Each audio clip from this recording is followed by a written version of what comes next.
ரிஷபராசிக்காரங்க புதுமையான சிந்தனைகளுக்கு சொந்தக்காரங்க. பூ போல மனசு, கோபத்தை மறைச்சிட்டு சிரிப்பை மட்டும் காட்டக்கூடியவங்க. எடுத்த காரியத்தை எப்படியாவது முடிச்சிடணும் அப்படிங்கிறதுக்காக கஷ்டப்பட்டு போராடக்கூடியவங்க. நல்லது கெட்டதை முழுசா தெரிஞ்சவங்க. சுக்கிர பகவானை ராசி அதிபதியாக கொண்டவங்க. கார்த்திகை 2ஆம் பாதம் 3ஆம் பாதம் 4ஆம் பாதம், ரோஹிணி மிருகசீரிஷ நட்சத்திரம் 1ஆம் பாதம் 2ஆம் பாதம் நட்சத்திரக்காரங்க. ரொம்ப ரொம்ப புத்திசாலிக்காரங்க. எல்லா இடங்கள்லையும் நேர்மையையும் உண்மையை மட்டுமே நம்பக்கூடியவங்க. உங்களுக்கு சொந்தமோ பந்தமோ அது தப்புனா அது தப்பு தான். வெட்டு ஒன்று துண்டு ரெண்டுன்னு பேசக்கூடியவங்க. உண்மை நியாயத்துக்கு மட்டுமே என்னைக்குமே கை கொடுப்பீங்க. உண்மைக்கு புறமா எந்த ஒரு விஷயத்தையுமே செய்ய மாட்டீங்க. இதனால தான் ரிஷபராசிக்காரங்களுக்கு நிறைய கஷ்டங்களும் துன்பங்களும் அதிகமாகவே வந்துட்டு இருக்கு. தங்களுடைய கஷ்டத்தையும் கண்ணீரையும் கடுகளவு கூட மற்றவங்களுக்கு தெரியாம பார்த்துக்குவாங்க. இதனால பார்க்குறவங்க எல்லாருமே ரிஷபராசியா இவங்களுக்கு என்னப்பா சூப்பரா இருக்காங்க, இவங்களுக்கு என்ன குறைச்சல் அப்படின்னு தான் நினைச்சிட்டு இருக்காங்க. ஆனா சாப்பாட்டுக்கு கூட கஷ்டப்படுறது உங்களுக்கு மட்டும்தான் தெரியும். உங்க சொந்தக்காரங்க நண்பர்களுக்கு ஒரு தேவை இருக்குதுன்னா மட்டும்தான் உங்ககிட்ட வருவாங்க. அந்த தேவை முடிஞ்ச உடனே உங்களை தூக்கி போட்டுருவாங்க. மறுபடியும் அவங்க உங்ககிட்ட உதவின்னு கேட்பாங்க. அவங்க உங்களுக்கு முன்னாடி பண்ண துரோகத்தை எல்லாமே மறந்துட்டு மீண்டும் அவங்களுக்காக உதவி செஞ்சு ஏமாறக்கூடியவங்க தான் ரிஷபராசிக்காரங்க. வாழ்க்கையில எப்படியாவது முன்னேறணும் அப்படிங்கிறதுக்காக தினம் தினம் கஷ்டப்பட்டு உழைக்கக்கூடியவங்க நீங்க. ரிஷபராசிக்காரங்க வாழ்க்கையில கடந்த காலகட்டங்களில் ஏதாவது ஒரு பிரச்சனை புதுசா வந்துகிட்டு தான் இருக்கு. நீங்க இரவு நேரத்துல நிம்மதியா தூங்கலான்னு பார்ப்பீங்க. காலையில எந்திரிச்சு பார்த்தீங்கன்னா புதுசா ஒரு பிரச்சனையும் கஷ்டமும் தானாகவே உங்களை தேடி வந்திருக்கும். ஏன் எனக்கு மட்டும் இவ்வளவு கஷ்டம் வருது? என்னோட வாழ்க்கையில நான் யாருக்குமே கெடுதலையோ கஷ்டத்தையோ துன்பத்தையோ கொடுத்ததில்ல, எனக்கு மட்டும் ஏன் இந்த நிலைமை அப்படின்னு தான் நிறைய ரிஷபராசிக்காரங்க சொல்லிட்டு இருக்கீங்க. ரிஷபராசிக்காரங்களுக்கு பிரச்சனைங்கிறது வரும், அது கொஞ்ச நாள் இருக்கும், அதுக்கப்புறம் அந்த பிரச்சனை போயிடும். இந்த மாதிரி பிரச்சனை வரும் போகும் அப்படிங்கிற நிலைமையில தான் நிறைய நபர்கள் இருக்கீங்க. நீங்க என்னதான் பிரச்சனையை தவிர்த்தாலும் ஏதாவது ஒரு சூழ்நிலையில உங்களை தேடி பிரச்சனைகள் வந்துகிட்டு தான் இருக்கு. இனி வரக்கூடிய நாட்கள்ல உங்களுக்கு இன்பத்தையும் மகிழ்ச்சியையும் தரக்கூடிய ஒரு காலகட்டமாவே அமைஞ்சிருக்குதுங்க. ரிஷபராசிக்காரங்களை பொறுத்த வரைக்கும் கடந்த காலகட்டங்களில் நீங்க ஒரு வாழ்க்கையில நல்லது நடக்கும் அப்படின்னு நினைச்சிட்டு இருந்திருப்பீங்க. ஆனா உங்களுக்கு அந்த டைம்ல ஏமாற்றம் தான். மிகப்பெரிய கஷ்டமும் துன்பமும் தானாகவே உங்களை தேடி வந்திருக்கும். ரிஷபராசிக்காரங்க சொந்த பந்தத்தை இழந்தாங்க, சொத்துக்களை இழந்தாங்க, தனக்கு நெருக்கமாக இருக்கக்கூடிய உறவுகளையுமே இழந்தாங்க. கடைசியா நான் மட்டும்தான் எல்லாத்தையுமே இழந்துட்டு நிற்கிறதா இருக்குதே, எனக்கு உயிர் வாழவே பிடிக்கலன்னு சொல்லிட்டு இருக்காங்க. இதுக்கு மேலே என்னால் வாழவே முடியல சாமி, தயவு செஞ்சு என்னை உன் கூடயே கூட்டிட்டு போயிரு. நான் இவ்வளவு கஷ்டப்பட்டதுக்கு அப்புறம் எனக்கு வாழ்க்கையில் வாழணுங்கிற எண்ணம் சுத்தமாகவே போயிருச்சு. உங்கள் மனசில் கவலையும் துன்பமும் தான் அதிகமாகவே இருக்குதுங்க. நீங்கள் செய்யக்கூடிய ஒவ்வொரு விஷயத்தையுமே தடுப்பதற்கும் உங்களை அவமானப்படுத்துவதற்கும் நிறைய நபர்கள் முயற்சி பண்ணிட்டு இருக்காங்க. இது எல்லாமே தெரிஞ்சுமே கூட நீங்க என்னமோ பண்ணுங்க, எனக்கு என்ன வந்துச்சு அப்படின்னு தன்னுடைய வேலையில மட்டும் என்னைக்குமே குறிக்கோளா இருக்கிறவங்க தான் நீங்க என்னைக்குமே மற்றவங்களை நம்பி இருக்க மாட்டீங்க. நம்மளால மற்றவங்களுக்கு கடுகளவு கூட துன்பம் வரக்கூடாதுன்னு நினைக்கிறவங்க தான் ரிஷபராசிக்காரங்க. வரக்கூடிய நாட்கள்ல ரிஷபராசிக்காரங்களுக்கு இன்பத்தையும் மகிழ்ச்சியையும் தரக்கூடிய ஒரு காலகட்டமாகவே அமைஞ்சிருக்குதுங்க. இது நாள் வரைக்கும் நடந்த கெட்ட விஷயத்தை எல்லாமே விட்டுருங்க. இனி வரக்கூடிய நாட்கள்ல ரிஷபராசிக்கு எப்படிப்பட்ட நன்மைகள் வரப்போகுது அப்படிங்கிறத நம்ம தொடர்ந்து பார்க்க போறோம். இனி வரக்கூடிய ஒரு 6-7 மாதங்களை பொறுத்த வரைக்கும் உங்கள் வாழ்க்கையில் நடக்கக்கூடிய முதல் மாற்றமே கடந்த காலகட்டங்களில் நீங்கள் நிறைய இடத்துல அவமானப்பட்டு அசிங்கப்பட்டிருப்பீங்க. அந்த அவமானத்தில் இருந்து மீண்டு உங்கள் வாழ்க்கையில் வெற்றி பெற போகிறீங்க. ஒரு வீட்டில் ரிஷபராசிக்காரங்க இருந்தாங்க அப்படின்னா அந்த வீட்டுடைய மொத்த கஷ்டத்தையுமே நீங்கள் தான் ஏற்றுக்குவீங்க.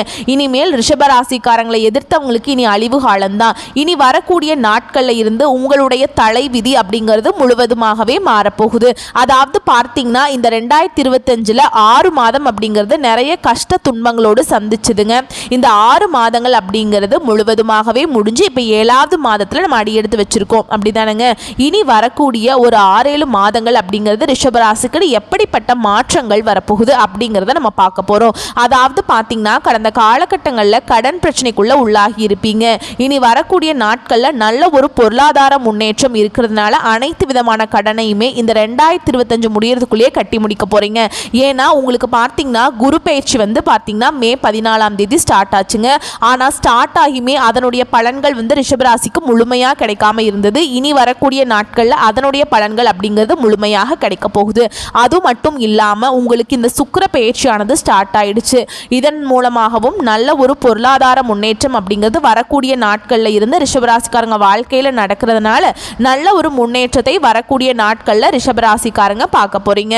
கடந்த காலகட்டங்களில் நல்ல ஒரு வேலைங்கிறது ரிஷபராசிக்காரங்களுக்கு கிடைச்சிருக்காது. ஏதோ ஒரு கிடைக்கிற வேலைக்கு 10,000 சம்பளத்துக்கோ 15,000 சம்பளத்துக்கோ போயிட்டு இருந்திருப்பீங்க. நீங்க படிச்ச படிப்புங்கிறது வேறையா இருக்கும். ஆனா நீங்க இப்ப செய்யக்கூடிய வேலைங்கிறது சம்பந்தமே இல்லாத வேலையா இருக்கும். இனி வரக்கூடிய நாட்கள்ல உங்க தகுதிக்கேற்ற நல்ல ஒரு வேலை அப்படிங்கிறது நிச்சயமா கிடைக்க போகுது. அதை நீங்க ஒரு அரசாங்க வேலைக்கு ட்ரை பண்ணாலும் சரி, இல்லை ஒரு ஐடி ஜாபோ, பிரைவேட் ஜாபோ, பேங்க் ஜாபோ, நீங்க எந்த வேலைக்கு ட்ரை பண்ணாலும் சரி, அந்த ஜாப் அப்படிங்கிறது உங்களுக்கு நிச்சயமா கிடைக்க போகுதுங்க. கோர்ட்டு கேஸுன்னு ரொம்ப நாட்களாக அலைஞ்சிட்டு இருக்க நபர்களுக்கு விரைவில் உங்களுக்கு சாதகமாகவே தீர்ப்பு வரும். சொத்து பிரச்சனை உங்களுக்கு சாதகமாகவே முடியும். சனி பகவானுடைய பார்வை உங்களுக்கு நேரடியாகவே இருக்குது. இதன் மூலம் வருமானம் அப்படிங்கிறது பல வழிகளில் வரும். தொழிலில் லாபம் சற்று அதிகமாகவே கிடைக்கும். அரசியல்வாதிகளை பொறுத்த வரைக்கும் புதிய பொறுப்புகள், புதிய பதவிகள் எல்லாமே தானாகவே உங்களை சேருங்க. ராகுவால உங்களுடைய செல்வாக்கு உயரும். உடல் ஆரோக்கியம் மேம்படும். சங்கடங்கள் நீங்கும். மறைமுகமாக உங்கள் தொழில் வாழ்க்கையிலும் சரி, இல்லற வாழ்க்கையிலும் சரி, நிறைய நபர்கள் தொல்லை கொடுத்திருப்பாங்க. இனி அவர்களுடைய தொந்தரவுங்கிறது முழுவதுமாகவே இருக்காது. நீங்களும் ஒரு கம்பெனியில் கடந்த காலகட்டங்களில் இரவு பகல் பார்க்காம உழைச்சிட்டு இருந்திருப்பீங்க. உங்களுடைய சொந்த கம்பெனியாக நினச்சி வேலை செஞ்சுருப்பீங்க. ஆனால் உங்களுக்கு சரியான ஒரு அங்கீகாரம் அப்படிங்கிறது நீங்கள் வேலை செய்த இடங்கள் மூலமாக இன்னைக்கு வரைக்குமே கிடைச்சிருக்காது. உங்களுக்கு அப்புறம் வேலைக்கு சேர்ந்திருப்பாங்க. அவங்களுக்கு நிறைய சலுகை எல்லாமே கிடைக்கும் போது அதை பார்த்து ரொம்பவே மனவேதனைப்பட்டிருப்பீங்க. இனி வரக்கூடிய நாட்களில் உங்களுக்கு சம்பள உயர்வு, பதவி உயர்வு, உங்களுக்கு மேல் இருக்கக்கூடிய அதிகாரிகளுடைய ஆதரவு முதற்கொண்டு உங்களுக்கு விரைவில் கிடைக்க போகுது. இனி உங்கள் வார்த்தைக்கு மதிப்பு, மரியாதை கிடைக்கும். அந்த எதிர்பார்த்த உயர்வுக்கு போக போறீங்க. இனி நினைச்சது எல்லாமே நடக்கும். தொழில வியாபார தடைகள் அனைத்தும் விலகும். லாபம் அதிகமாகவே கிடைக்கும். முன்னேற்றம் உண்டாகுங்க. வரவேண்டிய பணம் விரைவில் கைக்கு சேரும். குடும்பத்தில் நெருக்கடிகள் விலகும். செல்வாக்கு, அந்தஸ்து உயரும். வெளிநாட்டு முயற்சிகள் வெற்றியை தரும். தெய்வ சிந்தனை அதிகமாகும். பெரியோர்களுடைய உதவிகள் கிடைக்கும். உறவில் இருந்த சண்டை சச்சரவு முழுவதுமாகவே விலகும். புதிய நண்பர்கள் உதவி செய்வாங்க. தொழிலில் ஏற்பட்ட நெருக்கடிகள் நீங்கும். முடங்கி கிடந்த நிறுவனங்கள் மீண்டும் இயங்கும். வியாபாரத்தில் எதிர்பார்த்த லாபம் கிடைக்கும். புதிய தொழில் தொடங்கக்கூடிய முயற்சிகள் கண்டிப்பாக உங்களுக்கு வெற்றியை தரும். தொழிலில் இருந்த தடைகள் விலகுவது மட்டும் இல்லாமல் சிலர் புதிதாக தொழில் தொடங்குவீங்க. உற்பத்தியில் இருந்த தடைகள் நீங்கி தொழிலை விரிவு செய்வீங்க. வரக்கூடிய நாட்களில் விற்பனை அதிகமாகும். ஏற்றுமதி இறக்குமதி தொழிலில் நல்ல லாபம் கிடைக்கும். நீங்க செய்யக்கூடியது சின்ன தொழிலோ பெரிய தொழிலோ நல்ல ஒரு வளர்ச்சி அப்படிங்கிறது நிச்சயமா உங்களுக்கு ஏற்படும். கடந்த காலகட்டங்களில் ரிஷபராசிக்காரங்க வாழ்க்கையில இந்த திருமண நிலை அப்படிங்கிறது நிறைய பிரச்சனையும் சிக்கலையும் அதிகமாக சந்திச்சிருப்பீங்க. இதில் குறிப்பாக அதிகமாக கஷ்டப்பட்டது யாரு அப்படின்னு பார்த்தீங்கன்னா ஆண்கள் தான். ஏன்னா பெண்களுக்கு ஏதாவது ஒரு வகையில் திருமணம் அப்படிங்கிறது அடைஞ்சிருது. ஆனால் ஆண்கள் தான் வயது 30, 33, 35, 37 வயது வரைக்குமே திருமண நிலையை அடையாமல் கஷ்டப்பட்டுட்டு இருக்கீங்க. இனி வரக்கூடிய நாட்களில் நீங்கள் எதிர்பார்த்த மாதிரியே நல்ல ஒரு வரன் அப்படிங்கிறது நிச்சயமாக உங்களுக்கு அமையும். வாழ்க்கை துணையை இழந்த ரிஷபராசி ஆண்களோ பெண்களோ அடுத்து இரண்டாவது திருமணம், அதாவது மறுமணம் பண்ணலாமா வேண்டாமா அப்படிங்கிற ஒரு மிகப்பெரிய குழப்பத்தில் இருப்பீங்க. அப்படி இரண்டாவது திருமணம் பண்ணும்போது சொந்தக்காரன் தப்பாக பேசிடுவாங்களா, இல்லை ஊர்க்காரங்க தப்பாக நினச்சிருவாங்களா, நம்ம கேரக்டர் தப்பாக பேசிடுவாங்க அப்படின்னு நிறைய நபர்கள் இரண்டாவது திருமணத்தை பற்றி யோசிக்காமல் இருக்கீங்க. ஏன்னா இப்போ இருக்கக்கூடிய பொருளாதார சூழலும் இப்போ இருக்கக்கூடிய காலகட்டத்தையும் வச்சு பார்க்கும்போது ஒரு சிங்கிள் பேரண்டால் இந்த சொசைட்டியில் சர்வே பண்ணுறது ரொம்ப ரொம்ப கஷ்டங்க. நீங்கள் எதிர்பார்த்த மாதிரியே நல்ல ஒரு மறுவாழ்க்கை அப்படிங்கிறது நிச்சயமாக உங்களுக்கு அமையும். குழந்தை பாக்கியத்துக்காக எங்கே ரிஷப ராசி நேயர்கள் பார்த்தீங்கன்னா, எங்களுக்கு மேரேஜ் ஆகி 3 வருஷம் ஆகுது சாமி, 5 வருஷம் ஆகுது, 7 வருஷம் ஆகுது, நாங்களும் போகாத ஹாஸ்பிட்டல் இல்லை, பார்க்காத ட்ரீட்மெண்ட் இல்லை, வாரத்தில் 3 நாள் கோவிலுக்கு போய் வழிபாடு செஞ்சுட்டு வந்துட்டு இருக்கோம் அப்படின்னு நிறைய ரிஷபராசிக்காரங்க சொல்றீங்க.